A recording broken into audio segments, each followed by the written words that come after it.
This is Jordan Poyer, safety for the Buffalo Bills, and you are now listening to Cover One Buffalo Podcast. Let's go. Good evening and welcome to the Cover One Buffalo Podcast. You are joining your host, Greg Tompsett, and tonight I am joined by Aaron Quinn. Aaron, it hurts. It hurts. I don't know what's worse, having to sit through a really frustrating Bills loss or having to sit through it and listen to Troy Aikman for the last 3.5 hours.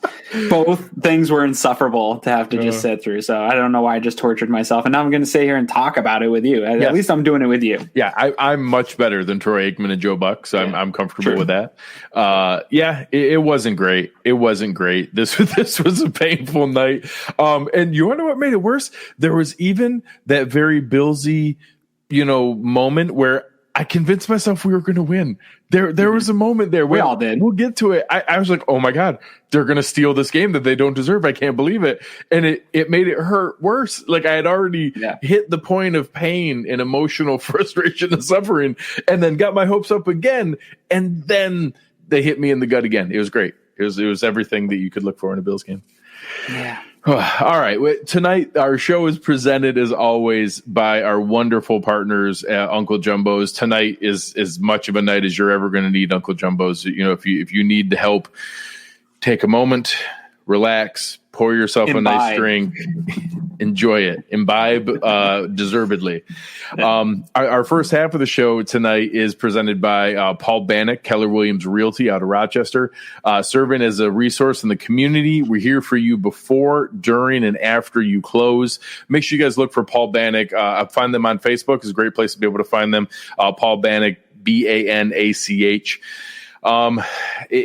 It was a rough one, Aaron. It's hard to be able to find moments to cling to. We'll go through our normal rundown here. There are a few small glimmers in there, but this was a rough game. There wasn't a ton of positives. I thought that some of the strategy on how to keep the Chiefs from exploding, which they did. 26 points is below their average. It's their lowest output of the year. That certainly is as good as you're going to get in relative terms. But to be able to put them in that kind of position and then have them take advantage of it still, it was rough. And I don't even know. It's tough to say that they kept them from exploding because part of the way the Chiefs beat the Bills down was on the ground. And so you're going to eat up clock. You won't score points at the clip that we're used to seeing from the Chiefs, but I don't think there's any less dominant display of offense from them. It's just a type of domination that we weren't used to seeing. It doesn't show up on film, especially this year from the Chiefs. So I understand the frustration of fans on Twitter and even in Slack right now, because there really is nothing more frustrating. We've seen it here a couple of times with Sean McDermott defenses. There's nothing more frustrating than continue to see your team get run on like that over and over again. So I get that frustration. So it was still a dominant performance from the Chiefs, just not to the point clip that we're used to seeing from them. A pretty frustrating performance from the defense. Yeah, let's dive right into the box score and how we normally break down the games into each element here. Josh Allen, easily his worst game of the season. He had some glimmers and moments at the end. I understand some of the parts. He had one drive we'll get to later on. But in general, Josh's worst game of the year. I don't know that this was Brian Daboll's best game. I think that there were definitely some things to be improved there in the play calling, but Josh was just missing. There were open guys. Both of the first two throws of the game were open. Easy third down conversion late to Cole Beasley I marked down, and just being able to be in a position where there were plays to be made and against one of the most talented, if not the most talented teams in the league, the defending Super Bowl champs, your number one seed chasing team, you can't miss those. And Josh was off tonight. He tried to make up for it with some runs here and there. He got it pulled together at the end a little, but just you can't have 3 quarters of unacceptable below average quarterback play and expect to beat the Kansas City Chiefs. You just can't. No, you can't do it. The one thing that I will say that was maybe a slight silver lining in this is we didn't see crazy Josh or sugar high Josh, like Kyle Brandt likes to say, which national TV with him being all worked up for you, you think you might see some of that. There were some bad overthrows, definitely some inaccuracy issues. I'm not ready necessarily to say that's a thing yet. Like Troy Aikman kept saying, that we're seeing that creep back into his game, and it definitely was. I think it was a tough night overall, even for a really awesome quarterback like Patrick Mahomes was off on a number of throws. That one to Kelsey in particular that they were highlighting should have been a touchdown. He was way off. I think it was a tough night to go through the air, and I think that might have been my biggest frustration with Brian Daboll was coming right out trying to establish the passing game almost stubbornly to start the game. And I'm not sure that with the weather and everything involved, that was necessarily the best route to go. Although the run game didn't do a ton. Singletary was probably the best offensive player of the game, but that's not saying a whole lot. Yeah. And it's tough. I think that there's an element of frustration because you had the down game. This wasn't Patrick Mahomes' best game. He did make some clutch plays when it mattered. He showed the talent of the team. That huge, 3rd and 14 conversion with the 37-yarder where he started to run and had the opportunity to get back. That's a huge play for him. But this is the kind of game you needed to be able to, take a win and to be able to beat a team like that. And having him go there, I know, there's a question earlier to be able that Bill was asking about, was it the weather? Was it an off game? I think that the off game from Mahomes early showed you that the weather was a factor. It was neither of them could get a good grip. It was hard to be able to zip the ball right in there. That was a factor. It doesn't excuse the other things. There were plenty of opportunities to get that right and to be able to make some nice touch passes. And Mahomes did do it, and Josh didn't. So you can't blame it on the weather for the overall result because one of the guys figured it out. So it didn't help. It is a factor. It's not the reason. No, but even on some of the nicer passes that we saw from Mahomes, guys were slowing up to get it. I mean, there was some but ultimately they executed on the big third down plays and in the red zone where the Bills didn't. The Bills weren't able to get those drives consistently to get into the red zone or do really anything. So, yeah, I mean, weather plays into it, but it's definitely not an excuse, right? Both teams were playing in the same weather. So it was really just sloppy execution really all around. I think when we get into the film, you're going to see every level of both sides of the ball had struggles throughout the game. And they were just, a lot of people are saying they were out coached. I'm sure there's some of that too. I think the Bills took an L across the board. Maybe even special teams may have been a draw today. Sure, the special teams was pretty good outside of your boy Bass's miss. Outside of that, though, I think that was probably the only draw that we saw in this game. And for all that, though, I do want to say, for all that to go as poorly as it did with all the flaws and sloppy execution and stuff, for this to even be a close enough game where if the defense did cause that fumble, that the Bills could get the ball back and score, even though they didn't deserve to be in that game, I think that speaks highly about this team and the makeup of this team, that they were still somehow in this game as sloppy as it was. I mean, I couldn't think of a worse way to play against the Kansas City Chiefs than we saw tonight. Yeah. And, I think an element that a lot of people were looking for was the running game. And tonight, outside of Josh, to have Devin Singletary and Zach Moss go 15 carries for 42 yards, 2.8 yards a carry is crazy. And I just don't understand. You brought it up going into the week.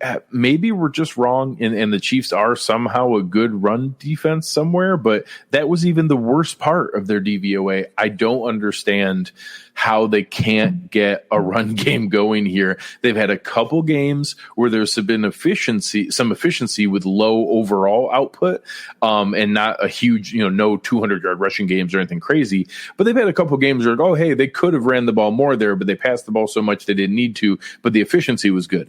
This is now a couple games in a row here with just really poor production, and I think it brings to light why the Bills were in the running for Le'Veon Bell. That certainly shows that they think they could use a spark there.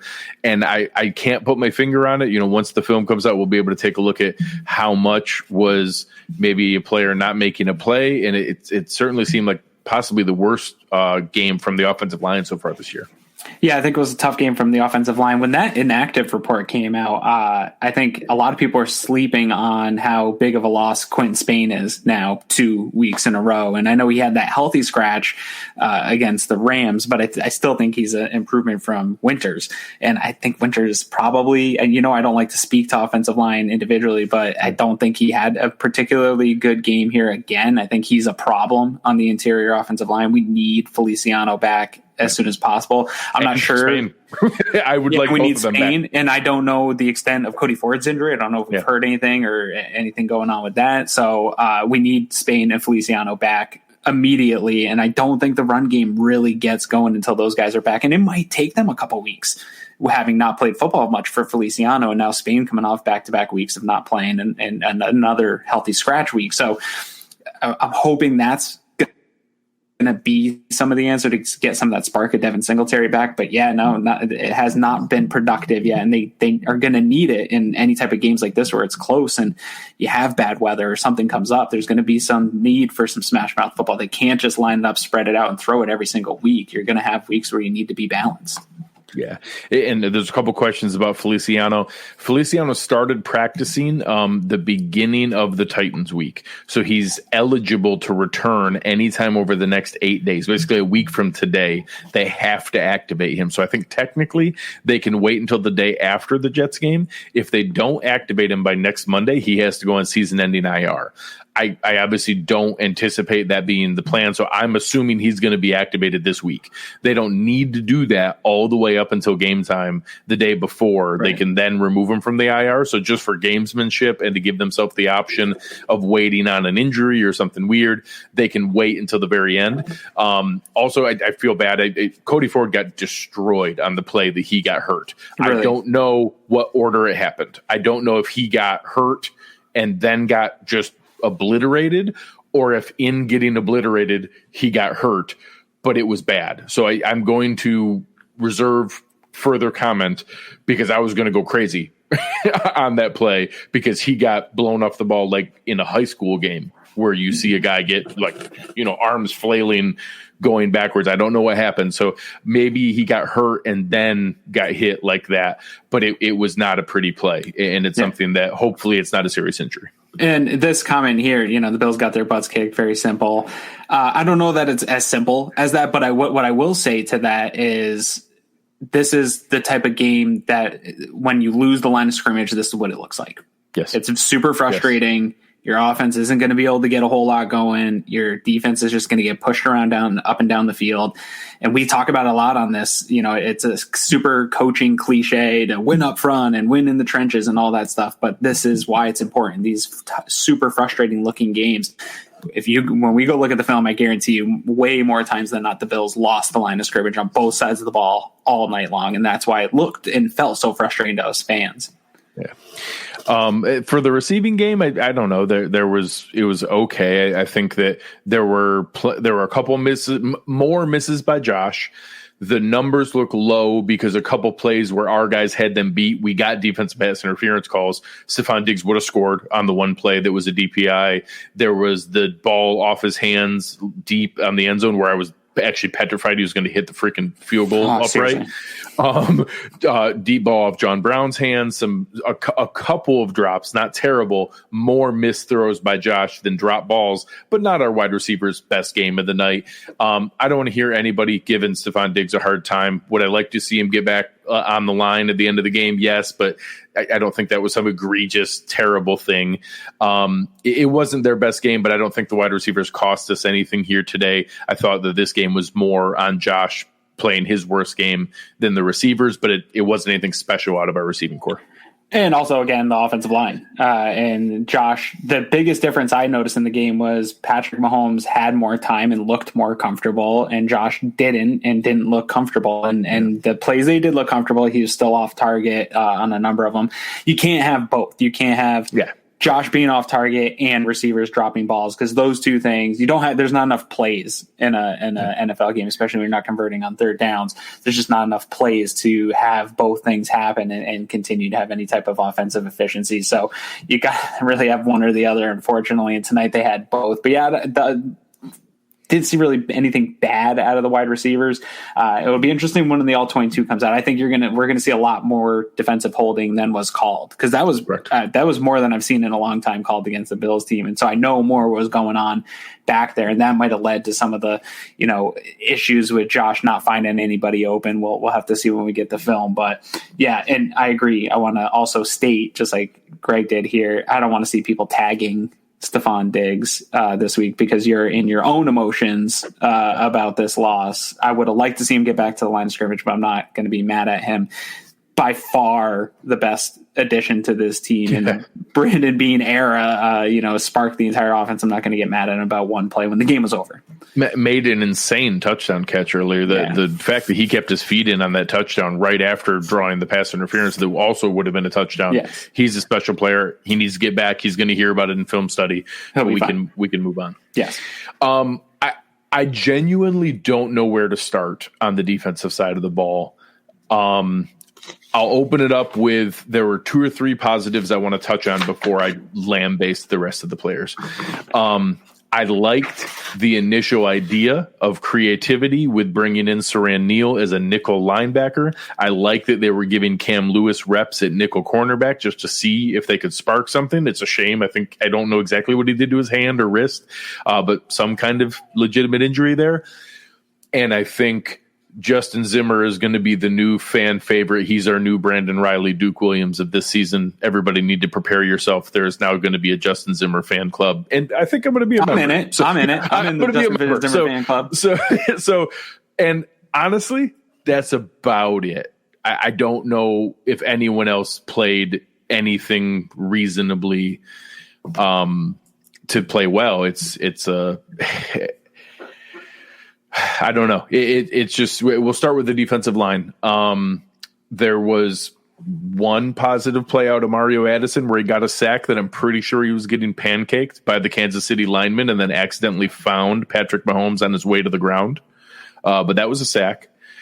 They had a couple penetration plays late when they knew the Chiefs were running the ball. That Vernon Butler. The rodeo, the WWF headlock tackle. I don't know anything positive that the defensive line did. Genuinely, Justin Zimmer made a flash play or two. Yeah. He almost got that ball out, man. We're talking inches. Getting that ball out before the knees down. I will say, if Justin Zimmer, if Clyde Edwards-Helaire knee was that far above the ground and Zimmer ripped the ball out in time, because he did rip the ball out legitimately, right. If he ripped it out in time, you would have a full-on love affair from Bills Mafia with Justin Zimmer, like a practice squad call-up guy who rips the ball out and makes the game-saving play of the day when they didn't deserve it. We would have been head over heels. And we should be excited, though, because even though the play didn't result in the turnover that we wanted, it's still a good play for a guy that's a practice squad guy to come in. That's a big moment to be in and make the play. I tweeted it out just before. I said, hey, we're one back in toxic differential. We need a toxic play. I would love to get a pick or a fumble recovery here, and whatever, 3 plays later, he almost gets it. So it's a big play, and good players make big plays when you need them. So it doesn't take away anything that he did. So it just frustrating that it didn't go the other way for him. So Jason, bringing it up here, Eric kind of walked through this. We are in a terrible position because eye discipline and reading option plays on an RPO is not our defensive strength when we have Matt Milano, let alone when it's Tremaine Edmonds and another linebacker. So Eric walked through why that was a risk. Then walk through that, hey, this breakdown does make sense to try to encourage them to run the ball, give them the light boxes to encourage them to run, and then you just have to come up and tackle. Because the trade-off is if you stack the box and then you just leave our receivers out isolated against Kelsey and Mecole Hardman and Tyreek Hill, we're going to lose 42-21 instead of 26-17. And we don't have a chance to do that. So it was a low probability game plan, but it was better than the alternative when you don't have Milano and you're playing with other players compromised. So I got why they were trying to do that. They just had to bank on the fact that, hey, guys, we're going to put you in a tough spot. You're going to have light boxes. You have to come up and tackle. And they didn't do it. So it's not acceptable, but I get the logic of why they tried that game plan. And it's so frustrating to watch. And I think that's going to be the tough things here for fans this week as we have to sit back and watch it all again, is that type of game plan is going to lead to some frustration, especially when you're seeing missed tackles. But just because Kansas City didn't get the run game going prior to this game, a lot of things I think go into the success they had was the Bills' game plan. I think getting Le'Veon Bell put a spark in Kansas City to get a run game going, as much as we hate to think about the non-quantitative things that apply to a game. Clyde Edwards-Helaire cared. Yeah, he cared very much, and he's talented. Like, he hasn't gotten going a whole lot this year, but there's a reason he's a first-round running back. There's a reason he was Eric, and I think you and I were all clamoring for the Bills to get a running back just like that. He was my dream scenario. I thought he'd fall to the third, not the first round, but yeah, he was my dream scenario. So, I mean, it's not like he's just some guy out of nowhere. There's some talent there, but missed tackling has been a problem for the Bills here under the Sean McDermott era. I don't know that it is a coaching thing or not, but it's definitely a problem. And so when you factor all those things together, it's a really frustrating day to be a Bills fan, have to just sit there and watch that for 3 hours. So Bryce Elder's question here is a really good synopsis of where my head is at. I'm a huge Sean McDermott fan. I still feel that he is a really good head coach. I have no explanation for the lack of discipline the last 2 weeks. We had that crazy rash of pre-snap penalties towards the end of the Titans game that just buried them. And these back-to-back flags from two of our most talented, most important players, I totally get it that Trey White and Jordan Poyer, I can't imagine how frustrating it is to get punched in the mouth over and over again and know you have time left and you're trying to make a play and you're trying to do stuff. And I get it that frustration gets in your head. You simply can't have it. Like you have to have your wits about you not to do that. So one, that's actually not indicative of Trey White to let his emotions get the better of him. That's not a common thing. And then it's even worse. Jordan Poyer does on occasion let his emotions get the best of him, but you literally just saw Trey White do it. How in the world do you continue? He was 3 steps out of bounds when he pulled him down with the tackle. I have no explanation. It's not acceptable. I don't know how to go about explaining what we needed to do or not do, because you just can't have that. I don't know if that's preparation. I don't know if that's getting in the guy's ears when they're on the sideline, when it's kind of getting out of hand. I don't know, but I'm really in a tough spot for finding an explanation for somebody I believe in as strongly as I do Sean McDermott. Yeah, I think the Trey White one, that's one I can live with, right? Like, I don't know that you hit it, though. There was some frustration. Yeah. And it's towards the end of the game, and just as frustrating as it's to watch, it's more frustrating to be a player, one of 11 players that are just getting kind of handed to you for hours on end. And then, but like you said, the Jordan Poyer one right after the Trey White one happened. I love Jordan Poyer. He's been one of my favorite players since coming to the Bills. I'm not going to hold this against him long term, but I can't remember being so disappointed in a player. He's a team captain. He's a guy that does things all the right way here. For him to do that was just so disappointing. I don't know if we always say like that type of undisciplined stuff is on the coaching staff. The coach can't control him in that moment, right? Like you do all you can to prepare guys for that moment, but he can't control them. I actually thought the first half, the discipline of the Bills was what kept them in it. We saw a number of penalties. I think Kansas City had like 4 penalties to start the game for like 66 yards. The Bills were playing clean football. And I remember thinking to myself, like, this is keeping them in this game if they can continue to play clean. So I don't know how much a problem discipline in that regard was. There was some discipline in coverage that I think we're going to have to see when that breakdown comes out, when the film comes out, that I'm more concerned with those things in coaching than I am necessarily with the Trey White and Poyer things. I think those were frustrations that came out onto the field. They definitely sucked. Those will be addressed. Those guys will apologize to their team for that thing. I don't expect to see that type of thing continue. But the coverage is what I'm worried about, and the not filling your gaps and not being sound in your fundamentals of tackling. Those are the discipline things that I want to see corrected by Sean McDermott and Leslie Frazier. The linebacker play was poor all game. AJ Klein made 2 good plays, his first 2 good plays as a Buffalo Bill. He stripped the ball. flying behind guys a lot, missing tackles. A lot of Preston Brown 8-yard tackles. Yeah. You remember those where he'd lead the league in tackles, but all of them were after 7 and 8 yard gains. Handful of those. He did sniff out a nice run screenplay that mattered in a big moment. Yep. They were the only 2 positive plays.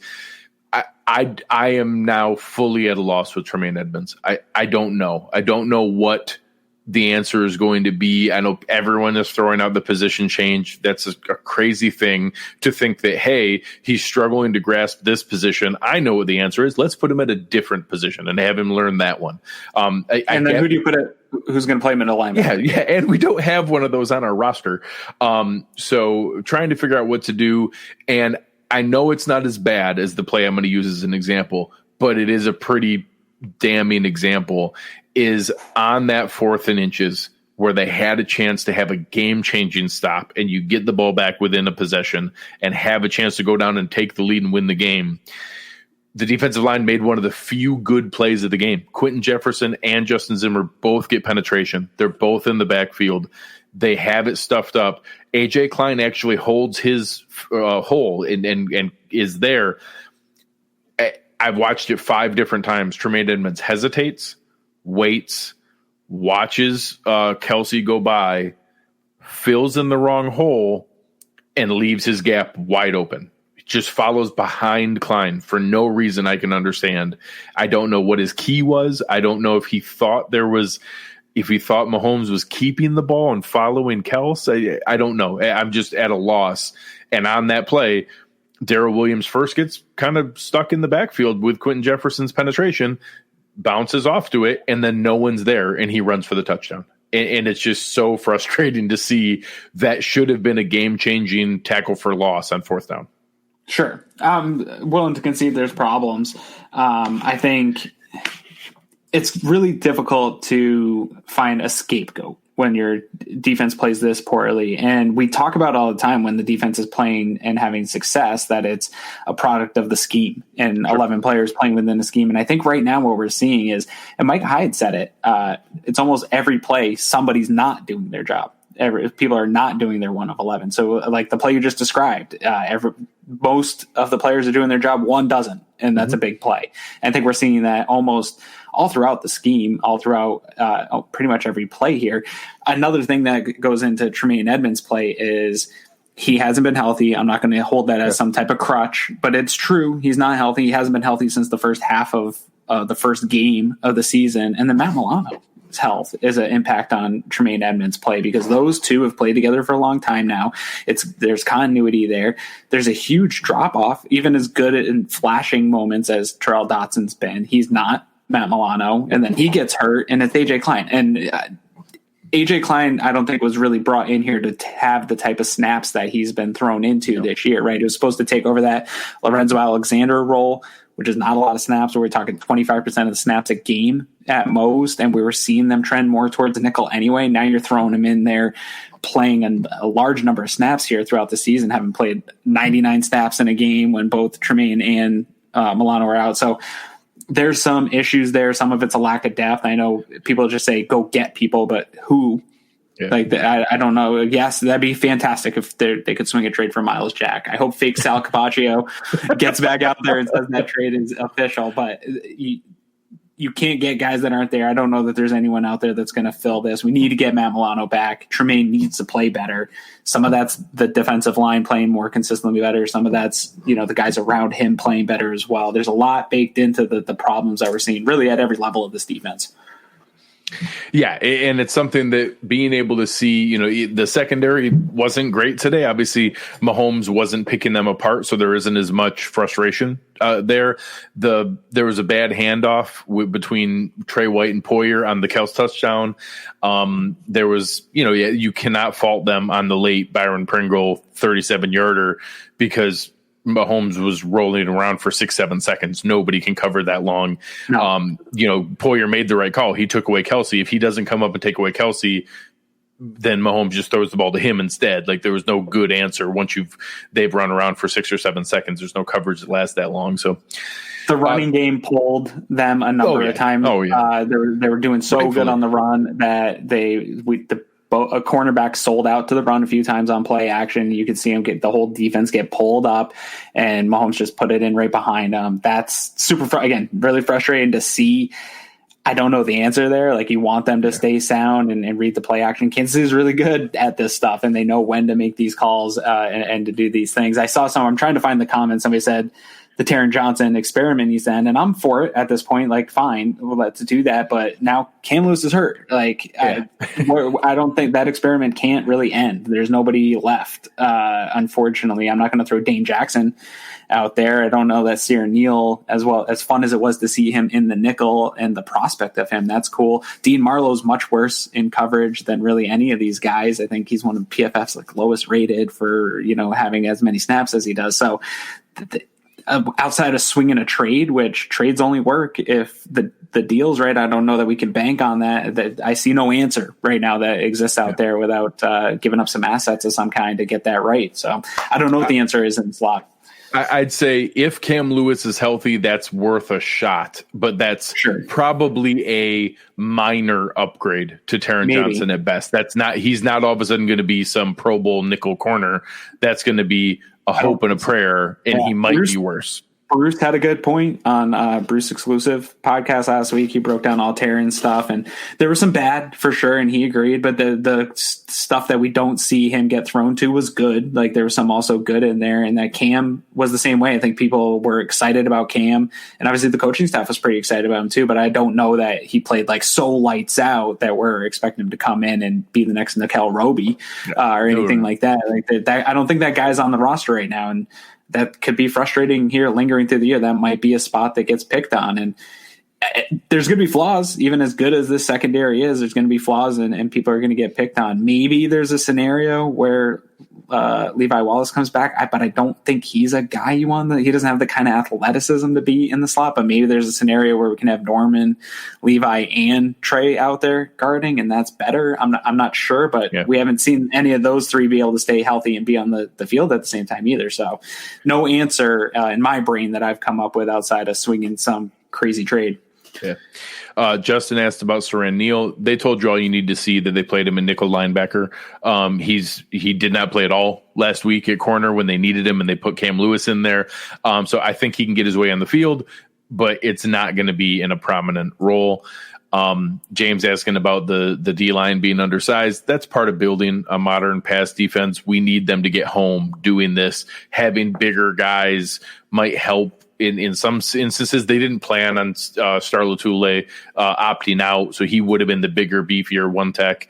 And that's really all you need is like one of those guys. You don't want multiple of those guys. That's not how you build a current defense. So, but I don't think that's necessarily the answer. But it looked bad tonight. The one part, a random glimmer. I think back-to-back games of Corey Bojorquez's two best punting games of his career. And a hold. Yeah. And a nice hold. He averaged 53 yards a punt with no returns and had a really good game. So it's a shame too today versus how it's been. Both kick and punt coverage was very nice. A huge recovery from the Titans game there. Yeah, both kick returns that Hardman tried to take back, they had him back inside, one at the 20, one well behind there, and the two punt returns he had 2 total yards. So specialty, and don't get me wrong, I'd like to make the 52-yarder, but it's a 52-yarder. In that weather, it's tough. Not a disaster. He tried too hard. He tried to kick it too hard. The spot's tough because I'll get killed for this on the Twitter because it's probably not the right call, but when they got the ball back, I was like, let's kneel it out and get out because I was they'd given the Kansas City Chiefs too much time and they were going to get the ball back. My fear is, all right, Mahomes leads them down, drives them to some points. They get the ball back. They score more points. The game's way out of reach at that point. Like, you're down too many scores. You're not going to get back in it. They get the ball back. I'm saying, let's just leave it at 3. Kansas City, for some reason, totally goes back to play a Hail Mary with a weird amount of time left. With enough time left to just take, what was it, like a free 17 yards? 6 seconds is enough to get the ball and get out of bounds. Yeah, and the Bills did it. They took advantage of it. I couldn't believe they just gave them the free yards. I haven't seen that in a long time. And so down for it. But it's a frustrating that he missed that kick in the moment because you'd love to go in the half tied. Yeah. Well, and Dusty says the question here. Honestly, the math is a little different towards the end. Some of the decisions, some of the different pieces, you have no idea what the Chiefs do differently. Sure. You can't unring that bell. You can do that every single game. What if this happened? What if that didn't happen? if they score there and they go in 13-13, there are some scenarios that are different. There are some scenarios. So it would have been great. I can't fault them for missing a 52-yarder. Then we have to also play the game is if they make the extra point or whatever. Sure, like there's a bunch of what ifs. So I'm not going to play that game. But I understand the frustration of the miss. But for him to hit that kick in that weather would have been an incredible kick in that moment. So I'm not going to hold that one against him. I do think people are going to look at the overall misses to makes that he's had here with extra points and stuff in the year and find some frustration. But as much as I want to dunk on Greg about his guy Bass, I don't think this isn't the week to do it. That's a kick that would have been incredible. If he also made a 48-yarder and had on the money too, right through. Oh yeah. Oh, that one would have been. And the one extra point he put up over the net, which you almost never see. I would like to see him take a little leg off. Well, that's how he missed a 52-yarder. Is he tried to kick it to the moon and had it shank weight like I do on the driving range. That's how I look when I'm on the golf course. All right, so getting back into it, let's talk about our friends over at West Her, and I think that there's a good way to take a look at some of the pieces in this game. And our West Her drive of the game, go over and find our friends at West Her if you're looking for an automobile all over Western New York with the West Her Automotive Group. I'm going to go with the early one, and we opened up with a punt and it was a 3-and-out, and you're like, oh my gosh, here we go again. And then they actually get the ball back from the Chiefs. And okay, maybe the weather's a factor. They get a field goal. And then the Chiefs go right down the field, 5 plays, 75 yards, and score. And at that point, I think everybody's kind of in the, oh, God, what's going to happen here? And the Bills come back with a 13-play, 75-yard drive, 6 minutes and 43 seconds. The late pass interference would have been a touchdown to Diggs, and then he scores on the next play anyways. So this is one where I don't think there was a lot of gifts or anything like that in the way that they approached it. It was a well-earned play to take the lead 10-7 and I think really reset the tone that, okay, they can do this and they can stay in this game. And it gave me some hope for the moment there. Obviously taking the lead is big and showing that they could drive down the field and do it. So that was my drive of the game. What was yours? I think as far as like a cleanliness, that's as I don't even know if it was that clean of a drive when we go back and look at it, but definitely their best offensive drive of the game. So that's a good one. I'm going to go with when they're down 23-10, right after those 2 personal fouls on that drive where the Chiefs come down, get a field goal, put up 23-10. I think everyone's feeling a gift of a field goal. And I think everybody's just feeling defeated in this moment. If there were fans in the stadium, they're super quiet and also defeated. And the Bills answer back, and they do, and they keep this. Josh Allen, fourth quarter, Josh Allen does keep this a game. They get a couple gifts from the ref, but that's part of football too. I don't think any of those calls were super ticky-tacky. They were holding Stephon Diggs almost all game long. I'm not going to. He was certainly complaining as though they were all game. Yeah. But anyways, they go 6 plays, 75 yards. And the most impressive thing is they score in 2 minutes and 33 seconds. And that the game a chance. It gave the game a chance. It wasn't like one of these where they come back. I think in the Titans game when they tried to make it a game, that was a frustrating long drive and they were just eating clock trying to get back down the field. This one, they went right to business. Yes, they got a couple gifts from the refs, but put the game within. All they had to do was get the ball back, and they were this close to doing it. It almost came back their way. So the offense did their job to try to get this game back in. And unfortunately, it didn't go their way. Chiefs are able to pretty much run it out. Bills get the ball too late. Nothing they can do about it. But that's probably my drive because it was just enough to keep the Bills back within striking distance of having a shot at winning a game they didn't deserve to win. No, I think that's a great call. And I think it's something that, we need to see more decisions like that to be able to, give themselves a chance and maybe squeak out a game that they didn't deserve, but it's part of the game. And the Uncle Jumbo's responsible play of the game, being able to set up what we're doing with them. I actually am going to go pre-game, and the way that I think you said it really well in a tweet. The fact that we saw them sit and healthy scratch Trent Murphy and Harrison Phillips showed that they know what's going on defense is unacceptable. And I guess for all the fans that are clamoring for a trade or a move, the only semblance of hope I can give you is they're aware. They know that this is unacceptable. They know that this is an issue, and maybe they're going to be able to make a play here. I don't know what it's going to take to be able to do that, but it's the closest I have to a responsible play by our friends at Uncle Jumbo's is that at least they're aware and trying to make something happen. It didn't work today, but they know that there's a problem. Yeah, no, that's a good one. And my tweet, just to kind of elaborate on it, was that you have a high-paid free agent that was their guy and a draft pick that was their guy, and being willing to healthy scratch them sends a sign to the entire locker room, really, that nobody's safe. I think when you have a high-paid free agent and a draft pick that's their guy, and they're saying, hey, these guys aren't playing up to the standard, and we're going to sit them, whether it was a game plan specific thing or whatever it was, we're going to sit these guys, and they're not going to suit up today. I think that really sends right through the locker room that really nobody's safe. No matter if you're our guy or however you come here, nobody's safe if you're not playing to the standards. I think that's a good one. I'm going to go with an in-game on that drive. Which drive was it here? It was the 3rd and 10. It was the drive that you were talking about, the 13-play, 6-minute drive. On the 3rd and 10, Bills are rushing up.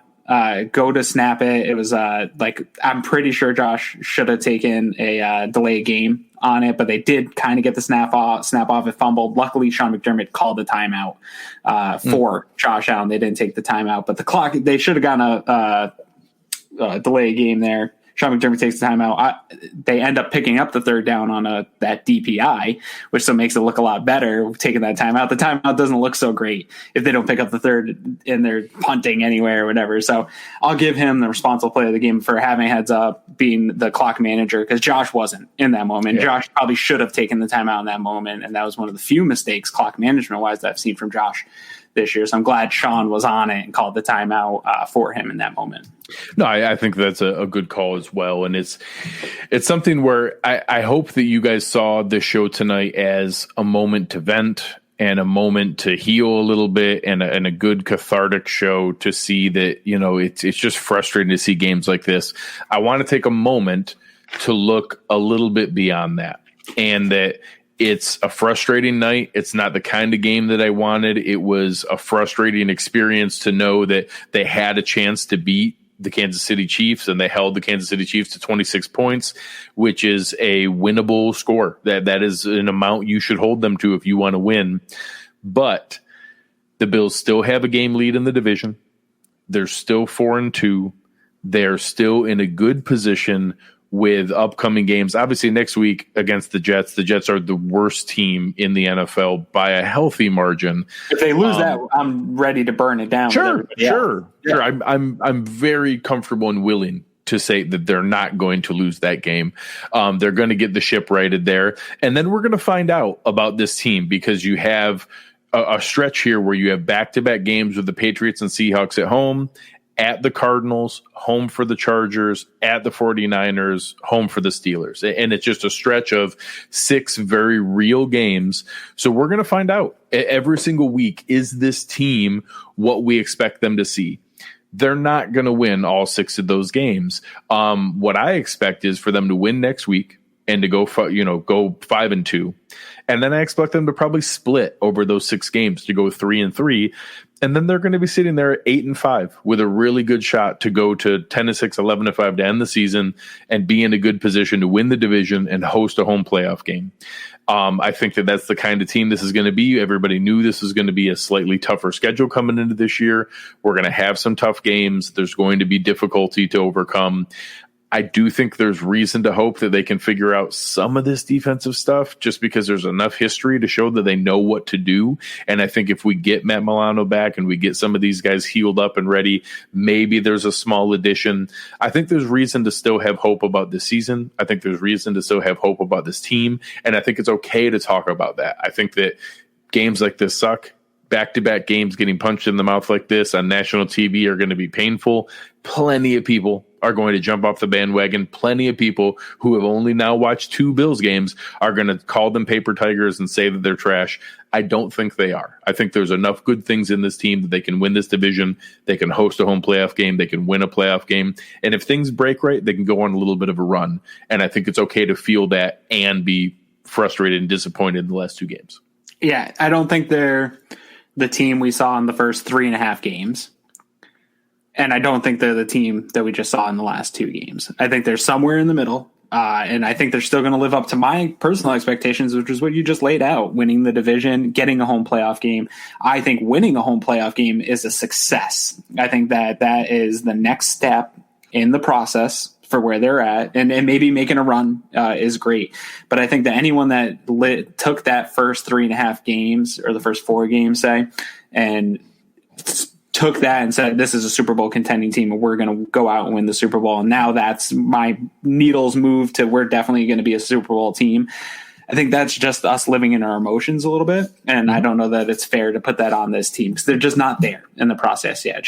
Kansas City's ahead of the Bills. The Ravens are ahead of the Bills in their processes. We're on that next tier. The Bills are right there on the next tier. And that's an okay place to be with the young talent that this team has. They're still going to be able to make additions to this team, even though things are getting tight up against the salary cap.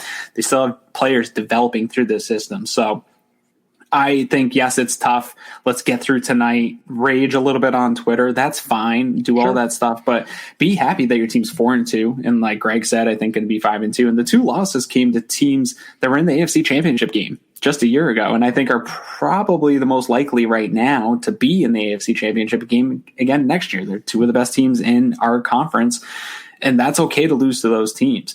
They're tough losses for sure. Hopefully this team takes that as a learning point for the season and uses this as a way to fix this defense and move some things forward. But I think you're going to see a nice record come the end of the day. I think the Bills are going to be in some tough games. I think they'll play pretty well. I think we've seen development from most of the key players. We need more out of Tremaine Edmonds. So there's a lot of good things here still to be excited about. And I hope that they do turn it around and we can celebrate a fun, fantastic butt whooping of the Jets next week and get the ship ready for what Greg said is another really tough stretch here. And Sean McDermott says all the time, you don't know your team. We're still in October football. You don't know the team you have until November, and that's when it matters the most. And that's going to even matter more with the schedule being tough in November. So really interested to see how this team grows here from this process of losing 2 tough games and seeing how that impacts the future games. And hopefully it's a positive thing and we can come back and I hate doing shows after we lose, Greg. Mm-hmm. I just hate it. I need some wins here piling up or I'm going to run out of Uncle Jumbo's. I'm going to have to go see the boys and pile up some more. You're going to need another free shipment. I got some positive news for you. 3 straight 1:00 Sunday kickoffs coming up here in our life. In my life. I'm a creature of habit. I hate primetime. I hate talking to you guys late at night like this. It makes me a little bit crazy. So 3 straight 1 p.m. kickoffs. I'm excited for that. Thank you to our friends at Uncle Jumbo's presenting the show tonight. Thank you for our friends at West Her, Paul Bannock Realty. Make sure you guys are checking them out on Facebook. Mr. Aaron Quinn, where can the people find you?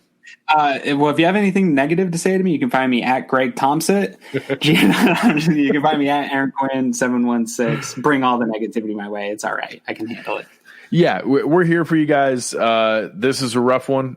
We understand it, but we're here to also help you see that there is a light at the end of the tunnel. The season is not over. There's still more good than bad, and we're going to be able to have more bright moments this year to celebrate. You can find me at Greg Tompsett, GregTompsett. You have been listening to Cover One Buffalo, and we are out.